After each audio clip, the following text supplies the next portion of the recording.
तो अब हम लोग आते हैं relationship between some mechanical SI unit and commonly use units. ठीक है, जैसे कुछ यूनिट्स है उनका कुछ हमें रिलेशन पढ़ना है। जैसे आपका एक लेंथ है, तो लेंथ का आप अगर बात करो तो 1 माइक्रोमीटर में 10⁻⁻6 मीटर होता है। ठीक है, ये मतलब बहुत कम लेंथ की बात कर रहा है, 0.0000 समथिंग है, क्योंकि आप देख रहे हो 10⁻⁻6 है। ठीक है, माइक्रोमीटर को इस तरह से लिख सकते हो, ऐसे इसको हम बोलते हैं माइक्रो का सिंबल है। ठीक है, तो माइक्रोमीटर, तो आप इसकी जगह पे माइक्रो लिख सकते हो। ठीक है, ये मीटर हो गया। 1 एंगस्ट्रॉम में होता है। एंगस्ट्रॉम में क्या करोगे, ए लिख कर ऐसे 0 लिख दोगे, ये एंगस्ट्रॉम का सिंबल है। तो 1 एंगस्ट्रॉम में होता है 10⁻⁻10 मीटर होता है। ठीक है, मास के लिए भी कुछ यूनिट है। 1 मेट्रिक टन में होता है 10⁻³ kg, यानी 1000 kg। 1 पाउंड में होता है 0.4537 kg।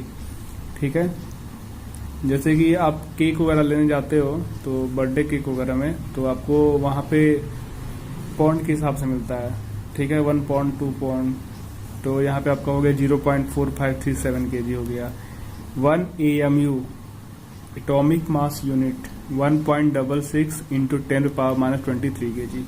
तो ये दिया हुआ है, मेट्रिक टन को केजी में चेंज करोगे, इन सबको पाउंड को केजी में चेंज करोगे, एएमयू केजी में चेंज करोगे, तो उनका ये अमाउंट है। ठीक है, वॉल्यूम होता है 1 लीटर में 10⁻32 मीटर क्यूब।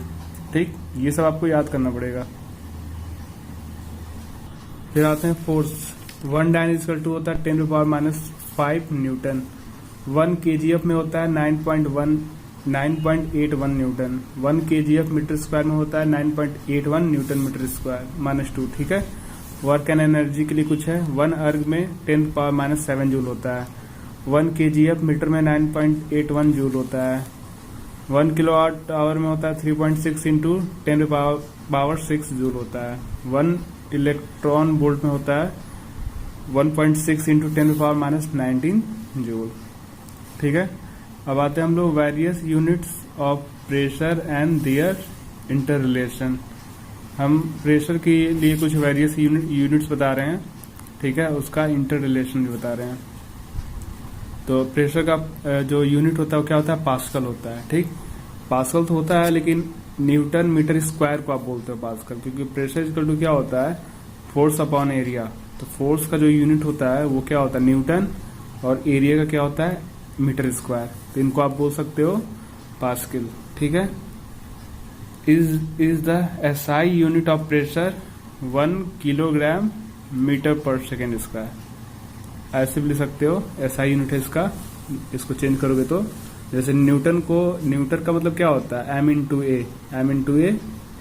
ठीक, अपॉन ये क्या है, मान लो मीटर स्क्वायर, ये मीटर स्क्वायर, ये मान लो ये मास है इंटू ए, मीटर मतलब यहाँ पे आप एरिया मान लो बोल देता हूँ मैं। ठीक है, तो मास का यूनिट क्या होता है, किलोग्राम, एरिया एक्सेलरेशन के क्या होता है, मीटर पर second square, into 1 upon metre square. फिर हो जाएगा, ये मीटर से मीटर कैंसिल हो जाएगा, तो बचेगा क्या, केजी बच जाएगा। ठीक है, यानी 1 kg बोल सकते हो। अब अपॉन में आ जाएगा, क्या आएगा, मीटर, एक 1 टाइम तुमने कैंसिल कर दिया तो 1 मीटर बच गया, तो मीटर सेकेंड स्क्वायर हो जाएगा, ये हो जाएगा। ठीक है, चलो फिर आते हैं हम लोग 1 ATM। ATM का मतलब होता है एटमॉस्फेयर प्रेशर। ठीक है, तो 1 एटमॉस्फेयर प्रेशर में होता है 1.013 इंटू 10⁵ पास्कल। ठीक है, जैसे हमने यूनिट बता रहे हैं कि कितने तरीके से आप लिख सकते हो, इनका इंटर रिलेशन क्या है। तो ये पास्कल हो गया, 1 एटमॉस्फेयर में होता है। ठीक है, तो जैसे आप एटमॉस्फेयर में लिखना चाहते हो तो आप इतने पास्कल लिख सकते हो 1 एटमॉस्फेयर प्रेशर में। ठीक है, आप 760 mm ऑफ Hg का वो बोलते हो मरकरी। ठीक है, तो इस फॉर्म में भी लिख सकते हो। तो 76, जैसे हमने mm लिखा है, तो इस mm को सेंटीमीटर में लिखना चाहोगे तो 76 हो जाएगा, क्योंकि आप जानते हो कि 1 सेंटीमीटर में 10 mm होते हैं। तो mm को सेंटीमीटर में कन्वर्ट करना है तो आपको 10 से डिवाइड कर दोगे, तो बचेगा 76 सेंटीमीटर ऑफ Hg। ठीक है, तो अब यहां ध्यान देना, 1 बार इक्वल टू 10⁻15 पास्कल। 1 टोर में होता है 1 mm ऑफ मर्करी होता है। ठीक है, तो आप इसको एटमॉस्फेयर को हमने यहाँ पे पास्कल में चेंज किया, इस तरह से इसको mm ऑफ मरकरी में चेंज किया, ठीक है। यहाँ पे बार में क्या होता है, यहाँ पे टोर में क्या होता है, ठीक है। तो ये सारा आपको याद कर लेना होगा। चलो फिर हम लोग आते हैं कन्वर्जन पे, ठीक है। तो ये आपका फैक्टर्स है, ये नेम है। तो ये सारा आपको कन्वर्जन, ये भी सब दिया हुआ है, इसका सिंबल दिया है, नेम दिया हमने, फैक्टर्स दिया है, ये भी सब आपको काम पड़ेगा कन्वर्जन में, ठीक है। जैसे यहाँ पे दिया है यट्टा 10 पावर 24 वाइस लिखते हो, जट्टा लिखा हुआ है, ठीक है, एक्सा लिखा है, पेटा लिखा है, टेरा लिखा है, गीगा लिखा है, मेगा, जैसे मेगा में है तो 10 पावर 6 होता है, ठीक है, इसके फैक्टर। किलो के लिए 10 पावर 3 होता है, हेक्टो के लिए 10 पावर 2 होता है, ठीक। तो ये आपके लिए मतलब एसआई के लिए है। ये आपका जैसे डेसी दिया तो 10 पावर -1 हो गया, सेंटी दिया तो 10 पावर -2 हो गया, ठीक। अब देखो इस पे क्वेश्चन कैसे पूछेगा। जैसे मान लो कि 1 एफएम का मतलब हो जाएगा फेम्टोमीटर। तो फेम्टोमीटर दिया हुआ है, लेकिन आपको चेंज करना है एसआई में, ठीक है, यानी मीटर, क्योंकि एसआई में जो ये आप ध्यान देना, मीटर की बात कर रहा है, यानी क्या हो गया, लेंथ हो गया। और लेंथ के लिए जो स्टैंडर्ड यूनिट होती है वो क्या होती है, मीटर। तो आपको मीटर में चेंज करना है, मतलब एसआई में आपको चेंज करना है। जो हमारा प्रीफिक्स है वो एसआई के लिए है। तो देखो पहले क्या पूछा है, फेम्टोमीटर पूछा है, ध्यान देना, फेम्टोमीटर लेकर आओ। देखो फेम्टोमीटर कहाँ दिया है, ध्यान देना। तो देखो ये सारा आपका चेंज हो जाएगा एसआई में। तो 10 पावर 15 इंटू कर दोगे बस। जैसे 1 दिया है तो 1 इंटू 10 पावर 15 इंटू कर दोगे। टेराबाइट दिया हुआ है तो टेराबाइट देखो यहाँ पे 10 पावर 12 से इंटू कर दोगे, ठीक है। तो आ जाएगा आपका एसआई में, ठीक है। फिर देखो ये दिया, नैनो सेकेंड दिया है, टाइमिंग के लिए है नैनो सेकेंड। तो नैनो सेकेंड को चेंज करना है तो क्या करोगे, नैनो सेकेंड देखो कहाँ पे है आपका, यहाँ दिया है नैनो सेकेंड, यहाँ दिया है, ठीक है। ये नैनो सेकेंड दिया है तो 10 पावर -9 इंटू कर दोगे। ऐसे ही दिया है, पिको सेकेंड दिया है तो क्या होता है 10 पावर -12 होता है, ठीक। तो बस इसी को इंटू कर देना है, ठीक है। 1 सेंटीमीटर क्यूब में ये इतना मीटर क्यूब, ये कैसे हो जा रहा है, अब ध्यान देना। 1 मीटर में 100 सेंटीमीटर होता है, तो 100 सेंटीमीटर में 1 मीटर होगा, तो 1 सेंटीमीटर में क्या हो जाएगा, 1/100 मीटर हो जाएगा। अब सेंटीमीटर क्यूब है तो इसको क्या लिखोगे, 1/100 को कितनी बार लिखोगे, 3 टाइम्स, क्योंकि यहाँ पे 3 टाइम्स सेंटीमीटर है। तो यहाँ पे देखो 2, 2, 4, 2, 6, तो 10 पावर क्या होगा 6, ऊपर लेके जाओगे तो क्या हो जाएगा, माइनस हो जाएगा, ठीक है। 1 कभी ऐसे पूछ दिया जाए 1 ग्राम पर centimetre cube equal to dash kilogram metre cube. अब ध्यान देना, यहाँ दिया है ग्राम पर सेंटीमीटर क्यूब, आपको चेंज करना है किलोग्राम मीटर क्यूब में। तो 1 ग्राम में 1/1000 kg होता है, यानी कि 10 पावर -3। यहाँ पे 3 0 है, ऊपर लेके जाओगे तो 10 पावर -3 हो जाएगा। 1 सेंटीमीटर क्यूब में क्या होगा, 10 पावर -3 मीटर होगा। अभी हमने लाया था यहाँ पे मीटर क्यूब हो गया, ठीक। अब इसी को चेंज करना है मीटर क्यूब में, तो करोगे क्या, ग्राम वाले पे क्या लिख दोगे, देखो ग्राम को केजी में चेंज करना है तो क्या करोगे, 10 पावर -3 इंटू कर दोगे। सेंटीमीटर क्यूब को चेंज करना है मीटर क्यूब में, तो क्या लिख दोगे, 10 पावर -6, 10 पावर 3, ये ऊपर जाएगा तो क्या हो जाएगा, प्लस हो जाएगा, एक्सपोनेंट माइनस कर दोगे, आ जाएगा 10 पावर 3 kg मीटर क्यूब। तो ऐसे ही आपको कन्वर्जन देगा, कन्वर्ट करने के लिए 1 यूनिट टू अनदर यूनिट में। अब जैसे यहाँ पे दिया 9.8 मीटर सेंटीमीटर स्क्वायर, आपको सेंटीमीटर सेकेंड स्क्वायर में चेंज करना है, सॉरी, ठीक है। मीटर पर सेकेंड स्क्वायर दिया हुआ है, तो 1 मीटर में 100 सेंटीमीटर होता है, तो आप सीधा क्या करोगे, मीटर को 100 से इंटू कर दोगे। सेकेंड है आपका, यहाँ भी सेकेंड है तो छोड़ दो, तो आ जाएगा 980 सेंटीमीटर स्क्वायर, ठीक है। ये आपका इस पे न्यूमेरिकल पूछता है, और जैसे कि आप अगर कोई एंट्रेंस एग्ज़ाम अगर देते हो, या तो आप जैसे कि मेडिकल के लिए, या तो फिर जो भी अपने आईआईटी या यूपीसी का देते हो, तो उसमें पूछता है इस पे क्वेश्चन वगैरह, बोर्ड एग्जाम में भी पूछता है, ठीक है। तो फाइंडिंग सिग्निफिकेंट फिगर्स कैसे फाइंड आउट करोगे, जैसे सिग्निफिकेंट फिगर होता क्या है, जैसे मान लो कि हमने जैसे पेन की बात किया था, अगर हमने पेन को मेजर किया है, तो ऐसा नहीं कि पेन को मेजर कर रहे हो तो 11 सेंटीमीटर आ गया, या 12 सेंटीमीटर आ गया, या तो 3 सेंटीमीटर आ गया, ऐसा तो है नहीं। तो जैसे आप जब स्केल लेते हो तो स्केल में क्या होता है, जैसे मान लो यहाँ पे 0 से स्टार्ट हुआ, 0 1 2 ऐसे करके आ गया। हमने मान लो 11 लिया है, 11 से मान लो जो भी लेंथ है पेन का 11 से ज़्यादा है, तो यहाँ पे 11 है तो फिर यहाँ पे 12 आएगा, यहाँ पे हाफ हो जाता है। फिर मान लो यहाँ पे ऐसे बना होता है ना, इस तरह से स्केलिंग किया जाता है। तो मान लो कि अगर यहाँ पे 11 है, अगर यहाँ पे आ गया मेजर, तो आप क्या बोलोगे 11.1, 11.2, 11.3, 4, 5, 6, 7, 8, 9, 10 होगा तो फिर आपका 12 हो जाएगा। ठीक है, ऐसे बोलते हो। कभी कभी क्या आता है, इनके बीच में अगर आ गया, मान लो ऐसे आ गया, जैसे मान लो कि 11.1 ना के इसमें आ गया, तो ये सब जो वैल्यू होती है ये सब हमारी सिग्निफिकेंट वैल्यू होती है, फिगर होती है। ठीक, तो इसको कैसे हम लिखेंगे, इसका कैसे हम मान लो चेंज, कैसे डिजिट्स को कैसे काउंट करेंगे, ये देखो। तो पहले हम क्या करेंगे, ध्यान देना, जितने भी all non zero numbers are significant.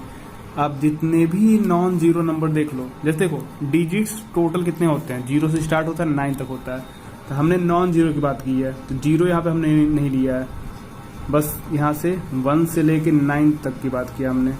तो 1 से 9 तक क्या है, ऑल नॉन जीरो है, सभी क्या होते हैं, सिग्निफिकेंट होते हैं। ठीक, 1 से 9 तक का। अब 0 के लिए कुछ प्रॉपर्टी है कि 0 किस केस में आपका सिग्निफिकेंट होगा। तो देखो, zeros between non zero number are significant. अगर किन्हीं भी नॉन जीरो के बिटवीन में अगर 0 आता है तो वो सिग्निफिकेंट होगा, यानी कि आप इसको काउंट करोगे। सिग्निफिकेंट फिगर जो भी कर रहे हो ना, डिजिट्स को काउंट कर रहे हो। तो हमने एग्जाम्पल में लिया है 1306, तो 1306, तो यहाँ पे 0 जो है, ये जो नॉन जीरो के बिटवीन में आ रहा है, तब इसको आप काउंट करोगे तो यहाँ पे जो सिग्निफिकेंट फिगर्स है वो 4 है, 1 2 3 4, तो 4 सिग्निफिकेंट फिगर्स हो जाएगा। ठीक है, अगर ऐसे मान लो 1 दे दिया, 2 दे दिया, 3 दे दिया, तो 1 दे दिया तो बोलोगे 1, 12 दे दिया तो बोलोगे 2 सिग्निफिकेंट फिगर। अब देखो, पहला केस किया तो बिटवीन में आ गया, दूसरा केस क्या है, These zeros are not significant digits। कब नहीं होगा, फॉर एग्जाम्पल में 0.003809 आया है, तो ये जो स्टार्टिंग में 0.00 है, इनको हम सिग्निफिकेंट नहीं बोलेंगे, बस यहाँ पे आपका 4 सिग्निफिकेंट फिगर्स होगा। 389 क्या है, आपका नॉन जीरो है, क्योंकि नॉन जीरो सभी को हमने बोला है, और उस नॉन जीरो के बिटवीन में अगर 0 आता है तो भी उसको सिग्निफिकेंट फिगर बोलोगे। तो कितने हो गए यहाँ पे, 4 हो गया। या तो कोई भी मान डेसिमल के पहले, मान लो डेसिमल से पहले या डेसिमल के बाद तुरंत, मतलब लेफ्ट में 0 के बाद से अगर कोई नंबर नॉन जीरो स्टार्ट होता है तो उसके पहले वाला 0 जो होता है वो सिग्निफिकेंट नहीं होता है। या तो कोई नंबर दिया है, डेसिमल में नहीं दिया है, बस ऐसे नंबर दिया है, ठीक है, होल नंबर दिया है, उसके बाद लास्ट में जितने भी 0 होते हैं वो भी आपका सिग्निफिकेंट नहीं होता है। यहाँ पे सिर्फ क्या बोलोगे, 2 सिग्निफिकेंट फिगर होगा। ठीक है, अब देखो, अभी सारा ये 0 की ही प्रॉपर्टी है। फिर देखो, जीरोज इज डेसिमल पॉइंट। अब ध्यान देना, यहाँ पे दिया है 0.000690, तो ये तो सिग्निफिकेंट होगा नहीं, अभी आपने पढ़ा है आप, ठीक है, ये तो होगा नहीं क्योंकि लीडिंग जीरोज, तो ये आपका सिग्निफिकेंट होगा नहीं। अब इस 0 की अगर बात करें, देखो आपको नॉन जीरो से मतलब नहीं है, सिर्फ हमको 0 की बात कर रहे हैं, क्योंकि ऑल नॉन जीरोस हमने पहले बोल रखा है कि सिग्निफिकेंट फिगर्स होते हैं। अब ये जो 0 है, इन बिटवीन जीरोस, बिटवीन में आ रहा है, तो इस 0 को आप क्या बोलोगे, सिग्निफिकेंट बोलोगे। ठीक, तो यानी कि अभी 6 भी आपका सिग्निफिकेंट है, 0 भी हो गया, ये भी दोनों क्या हो गया, नॉन जीरो डिजिट्स है, जैसे कि 6 9 5 तीनों क्या है, नॉन जीरो, ये बिटवीन में आ गया, तो अभी तक का क्या है, सारा सिग्निफिकेंट फिगर हो गया। अभी जो है, ये लास्ट में जो 0 क्या आ रहा है, ट्रेलिंग 0 है, ठीक है, तो ट्रेलिंग 0 भी क्या होता है, काउंट इन डेसिमल, ठीक है, तो इसको हम काउंट करेंगे। जैसे पॉइंट के बाद से तुरंत अगर 0 है तो उसको हम सिग्निफिकेंट नहीं बोलेंगे, अगर लास्ट डिजिट के बाद से अगर 0 आता है तो उसको हम पूरा ये बोलोगे सारा सिग्निफिकेंट। कितना हो जाएगा, 1 2 3 4 5, तो यहाँ पे हो गया 5 सिग्निफिकेंट फिगर। देखो 0 कहाँ पे नहीं आएगा, अगर देखो डेसिमल नंबर नहीं है, ऐसे होल नंबर के बाद 0 है लास्ट में, जितना भी 0 है कोई सिग्निफिकेंट नहीं होगा। डेसिमल नंबर है, अभी कोई नॉन जीरो नंबर स्टार्ट नहीं हुआ, उसको पहले बहुत सारा अभी जीरो लगाओ तो भी उसको सिग्निफिकेंट नहीं बोलोगे, ठीक है। बाकी बिटवीन में आ जाता है या डेसिमल के किसी नॉन जीरो के बाद अगर जीरो आता है तो उनको आप सिग्निफिकेंट बोलोगे, ठीक है। और एग्जांपल देखो, यहाँ पे लिखा है 6030.0, तो कितने हो जाएंगे 5, क्योंकि देखो 1 2 3 4 1 2 3 4, ठीक। और डेसिमल के बाद है तो सब डेसिमल में आ गया ना, ये सारा काउंट हो जाएगा 5। अब ये आप काउंट नहीं करोगे, ठीक। अब यहाँ हो गए 2 सिग्निफिकेंट फिगर, ठीक है। ये दोनों बिटवीन में था, ये डेसिमल में था। 5.0 है तो ये भी बोलोगे, क्योंकि पॉइंट के बाद हम जीरो बोल सकते हैं, ठीक है। लेकिन जब तक कि अगर नॉन जीरो होता तब ये नहीं होता, लेकिन हाँ ये बिटवीन में आ रहा है तब इसको काउंट करोगे यहाँ पे, ठीक है। तो 2 सिग्निफिकेंट फिगर हो जाएगा, ठीक। इसको हम नहीं काउंट करेंगे, क्योंकि अगर आप इसको इंटू करोगे तो 0 0 0 लिखते जाओगे, बात वही होगा, ठीक है। अगर कोई भी कांस्टेंट आता है या प्योर नंबर आता है तो हैव इनफाइनाइट सिग्निफिकेंट फिगर, तो इसके इनफाइनाइट होते हैं, क्योंकि देखो पाई को जब पाई की अगर बात कर रहे हो तो इनफाइनाइट तक जाता है नंबर, ठीक। तो उसके जो सिग्निफिकेंट होते हैं वो इनफाइनाइट होंगे। चलो अब आते हैं हम लोग राउंडिंग ऑफ, कैसे राउंडिंग करोगे आप, ठीक है। तो जैसे देखो इसमें पहला हमने क्वेश्चन लिया है 6.872 दिया हमने, ठीक है। तो जैसे कि आपको राउंडिंग बोला जाएगा कि डेसिमल के 2 डिजिट्स के बाद आपको राउंडिंग करना है। जैसे हमने बोले कि 2 डिजिट्स तक आपको राउंडिंग करना है, हमने यहाँ तक की बात किया है, तो यहाँ तक आपको राउंडिंग करना है, राउंड ऑफ करना है। जैसे कि मान लो डेसिमल में लिखा हुआ है, राउंडिंग का मतलब क्या हो गया, जैसे कि आपका कोई कुछ आप दुकान से खरीदने जाते हो सामान, मान लो 299.9 है तो आप इसको क्या करते हो 300 देके आ जाते हो, तो ये सब राउंड नंबर है, ठीक है। तो कैसे राउंडिंग करेंगे डेसिमल वाला, इसमें ध्यान देना। 6.8732 दिया हुआ है, तो डेसिमल के 2 डिजिट्स के बाद से हमको राउंड करना है, ठीक। हमेशा 2 डिजिट्स के बाद राउंड ऑफ कर देते हैं लोग।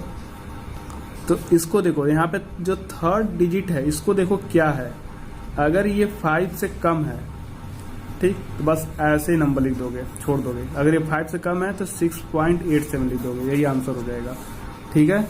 ये राउंड ऑफ हो जाएगा। अगर वो 5 से ज्यादा है, जैसे देखो 5 से ज्यादा है, देखो हाँ तो समझ में आ गया, 5 से ज्यादा है, देखो मोर देन है ना, ये 8 5 से ज्यादा है तो इस वाले में 1 प्लस कर दोगे, तो यहाँ पे 7 से क्या हो जाएगा 8 हो जाएगा, तो 6.88 हो जाएगा, ठीक है। अब ध्यान देना, जब 5 हो, देखो 5 से कम है तो क्या कर रहे हो, जैसे है वैसे लिख दे रहे हो। 5 से ज्यादा है तो 1 आप प्लस कर दे रहे हो। अगर 5 दे दिया जाए तब यहाँ पे जब 5 देगा तब ध्यान देना, 5 देने के बाद से ये ध्यान देना कि जैसे यहाँ पे 5 दिया हुआ है तो 5 देने के बाद जस्ट बाद जो डिजिट है वो कैसा है, नॉन जीरो है कि नहीं है। अगर नॉन जीरो होता है तो इक्वल टू 5 हो जाएगा, ठीक, इक्वल टू 5 जैसे यहाँ पे दिया हुआ है। अगर ये नॉन जीरो दिया है तो क्या करोगे 1 प्लस कर दोगे तो भी, ठीक है। तो क्या आएगा 7.88। आज बात समझ में, जैसे ये था वही काम यहाँ भी करना है, लेकिन यहाँ पे क्या था, ये 5 से क्या था ज्यादा था, यहाँ 5 इक्वल था, लेकिन यहाँ पे एक कंडीशन और आएगा कि 5 के जस्ट बाद नॉन जीरो डिजिट होना चाहिए। तो नॉन जीरो दिया हुआ है तब इसमें 1 प्लस कर दोगे। अब देखो अगर 0 दिया जाए तो यहाँ पे 0 दे दिया, तो 0 के केस में 2 होगा। अगर यहाँ पे ये 0 दे दिया है, नॉन मतलब कि 5 इक्वल टू 5 के बाद से जो 3rd डिजिट है, 3rd प्लेस है, इक्वल टू 5 अगर दिया है तो उसके बाद वाला जो डिजिट है अगर 0 है, ठीक, तो यहाँ पे आप देखोगे कि ये वाला जिसको आपको राउंड अप करना है ये क्या है, अगर ये ऑड नंबर है तो 1 प्लस कर दोगे तो 6.88 हो जाएगा, ठीक है। और अगर इवन नंबर है, ठीक है, तो वैसे लिख दोगे, ठीक। तो कितना हमने कंडीशन बताया 1 2 3 4 5 कैसा होगा। फर्स्ट अगर ये 5 से कम है तो वैसे लिख दोगे, 5 से ज्यादा तो 1 प्लस कर दोगे, 2 किस बन गया 3rd। अब 5 की बात कर रहे हैं, अगर यहाँ पे 5 इक्वल है, यहाँ पे कोई नॉन जीरो है, ठीक, तो इसमें 1 प्लस कर दोगे, चाहे वो ऑड हो या तो इवन हो। लेकिन अगर यहाँ पे 0 दिया है, ठीक, तब क्या करोगे, अगर यहाँ पे ये ऑड दिया तो 1 प्लस कर दोगे, अगर इवन है तो वैसे लिख दोगे, ठीक है। तो ये था कि आपका राउंडिंग ऑफ। चलो अब आते हैं हम लोग राउंडिंग ऑफ करना है एडिशन और सब्ट्रैक्शन के लिए। तो मान लो कि आप एडिशन कर रहे हो, सब्ट्रैक्शन कर रहे हो, तब वहां पे कैसे आप राउंडिंग करोगे। ठीक, जब आपका एडिशन और सब्ट्रैक्शन के लिए होगा तो उस केस में क्या करोगे, एज पर number with least decimal place. ठीक है, जो भी नंबर दिया है उनका जो लीस्ट डेसिमल प्लेस होगा उसके अकॉर्डिंग करोगे। ठीक है, मतलब क्या है, final result should retain as many decimal places as are there in the number with the least decimal places. ठीक है, for example the sum of numbers 436.32, 227.2 and 0.301, इसको आपको सम करना है। तो ये तो आपको लिखने आता है, ये 436.32 लिख दिया, इसको लिखना है तो डेसिमल वाला यहाँ लिखते हो। ठीक, इसको आपने लिख दिया इस तरह से। अब जैसे आप पहले प्लस करते हो वैसे आप प्लस कर दो। तो यहाँ पे ऐसे लिख सकते हो 0 0, छोड़ दो, मत लिखो, यहाँ पे लिखने जरूरत नहीं है। यहाँ पे 1 लिखो, 2 हो गया, इसको प्लस कर दो, प्लस कर दिया हमने। ठीक, प्लस करने के बाद से हमने बोला है लीस्ट नंबर, जो नंबर्स हमने दिया है उस नंबर में सबसे लीस्ट डेसिमल प्लेस कहाँ पे है। तो ध्यान देना, यहाँ पे डेसिमल प्लेस कितना है 2, यहाँ पे कितना है 1, यहाँ पे 3 है। तो लिस्ट का मतलब सबसे कम कहाँ पे है 1। जब 1 दिया है तो आप 1 डिजिट का ही आप राउंड अप करोगे। ठीक, देखो, बट लीस्ट प्रिसाइज मेजर क्या होना चाहिए, ओनली 1 डिजिट प्लेस दिया हुआ है करना हमें। तो यहाँ पे ध्यान देना, जैसे देखो इसके पहले हमने जो राउंड अप बताया था वो 2 डिजिट्स के लिए बताया था, तो थर्ड वाला प्लेस से यानी इस वाले से कंपेयर किया था हमने, लेकिन आपको 1 डिजिट पे करना है। ठीक है, यानी 1 डिजिट पे करना है आपको, तब क्या करोगे, ध्यान देना कैसे राउंड अप करोगे। अब ध्यान देना, इसको देखो, इसको राउंड अप करना है तो इसके जस्ट बगल वाला 2 को देखोगे तो क्या है, 5 से कम है कि ज्यादा है, 5 से क्या है, कम है। जब 5 से कम है वैसे लिख दोगे। ठीक है, क्या कहा था हमने, अगर ये डिजिट 5 से कम है तो ये ऐसे लिख दोगे। तो 663.8 यही हो गया आंसर एडिशन के लिए। माइनस के लिए भी वही काम करोगे। तो पहले हमने क्या किया, माइनस कर दिया, माइनस करने पे ये आ गया। अब देखो, आपको फर्स्ट डिजिट यानी ये रहा, इसको राउंड अप करना है, इस 0 को कुछ लिख के आपने छोड़ देना है। ठीक, अब ध्यान देना कैसे करोगे राउंड अप। उसके बाद वाला डिजिट क्या है, 8 है, तो यहाँ पे 8 दिया है। ठीक, 5 से क्या है, ज्यादा है, 5 से जब क्या है, ये ज्यादा है ना, तो इसमें 1 क्या करोगे, प्लस कर दोगे। तो 0 में 1 प्लस करोगे क्या है, 0.1, ये हो जाएगा आंसर। ठीक है, अब आ जाओ मल्टीप्लिकेशन पे या तो डिवीजन, दोनों एक ही तरह से है, या तो मल्टीप्लाई हो या तो डिवाइड हो। तो मैं डिवाइड को बता दे रहा हूँ, दोनों का सेम रूल्स है। एज पर numbers with least significant figure. देखो, इसके पहले जो था लिस्ट आपको डेसिमल प्लेस के अकॉर्डिंग करना था राउंड अप, यहाँ पे सिग्निफिकेंट फिगर करना है। तो पहले देखो इन दोनों को हमने डिवाइड कर दिया, डिवाइड करने आता सभी को, तो इसको डिवाइड किया है तो ये आ गया है। ठीक है, तो यहाँ पे आपको बताना है सबसे जो लीस्ट सिग्निफिकेंट फिगर है। तो इन दोनों में देखो तो सबसे लीस्ट कौन है, 3 है, यहाँ पे 3 यही दिया है ना, लिस्ट 3 सिग्निफिकेंट। ठीक है, तो आपको बस 3 डिजिट्स तक ही राउंड अप करना है। बात है समझ में, जैसे यहाँ पे सिग्निफिकेंट फिगर क्या है 3, तो आपको 3 डिजिट्स तक आपको राउंड अप कर देना है।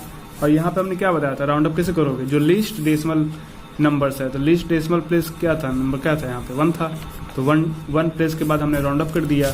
यहाँ पे सिग्निफिकेंट देख लोगे तो लिस्ट कौन है, यहाँ पे 3 है, यहाँ पे देखो 4 है, यहाँ पे 3 है, तो 3 डिजिट्स के बाद राउंड अप करना है। ठीक है, 3 डिजिट्स के बाद। तो देखो, तो थर्ड डिजिट क्या है, ये रहा, राउंड अप करो तो 3 सिग्निफिकेंट फिगर क्या हो जाएगा, 1.69। सिग्निफिकेंट फिगर ही लिखना है आपको। ठीक है, तो सिग्निफिकेंट फिगर यहाँ पे 3 कहाँ तक आएगा, यहाँ तक आएगा। ठीक, 1 2 3, तो उसके जस्ट बाद वाला नंबर क्या है, 3, 8 है, तो 8 आप क्या देख रहे हो, 5 से क्या है, ज्यादा है, तो यहाँ पे 8 में 1 प्लस कर दोगे तो क्या आएगा, 9। ठीक है, तो देखो अगर आपको एडिशन या तो सब्ट्रैक्शन करना है तो जैसे आप ऐड करते थे सब्ट्रैक्ट करते थे कर लेना। उसके बाद से जो नंबर्स है, मान लो कि 2 3 4 जो भी नंबर्स है, उसमें सबसे जो लीस्ट नंबर होगा, लिस्ट डेसिमल प्लेस होगा, सॉरी। ठीक है, जिससे लिस्ट डेसिमल प्लेस जो होगा उतने ही डिजिट्स को आपको राउंड अप करना है। ठीक है, और जब आप मल्टीप्लाई डिवाइड कर रहे हो तो सबसे जो लीस्ट सिग्निफिकेंट फिगर है, जैसे यहाँ पे 3 दिया था तो आपको 3 डिजिट्स तक का ही आपको राउंड अप करना है। तो 3 डिजिट्स का मतलब कि 3 सिग्निफिकेंट फिगर तक का ही। तो ये 1 2 3 क्या है, सिग्निफिकेंट फिगर को हमने राउंड अप कर दिया। 3 अगर हमने लिया है तो ये लास्ट बच गया, ये 4 वाला है, तो 4 वाले को आप के अकॉर्डिंग आप इसको राउंड अप करो। यहाँ पे 5 से ज़्यादा है तो यहाँ पे 1 प्लस हो जा रहा है। ठीक, यहाँ पे डिजिट्स की बात की थी, डेसिमल के बाद से बात हुआ था, यहाँ पे सिग्निफिकेंट की बात हो रही है। ठीक है।